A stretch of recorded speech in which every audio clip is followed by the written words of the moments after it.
ஏசாயா 34:5.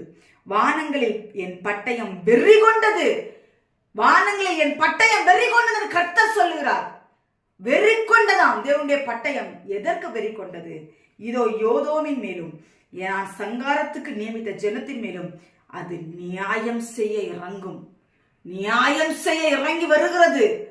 இன்னும் விசாரத்தோடு துணிகரத்தோடு உன் ஆபாச ஆடை அலங்காரத்தோடு உன்னுடைய எல்லா பாவத்துக்கும் நீ அடிமைப்பட்டு கிடப்பாயானால் வருகிறது உனக்கு நேராய் பட்டயம்.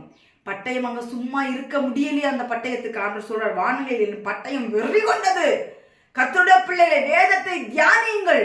ஆசீர்வாதம் பின்னாடி போயிட்டே இருக்காதீங்க. வேதத்தை தியானியுங்கள். கர்த்தருடைய பட்டயம் வெறி கொண்டதாம். ஏதோமின் மேலும் நான் சங்காரத்துக்கு நியமித்த ஜனத்தின் மேலும், அவர் சங்காரத்துக்கு ஜனத்தை நியமித்திருக்கிறாராம்.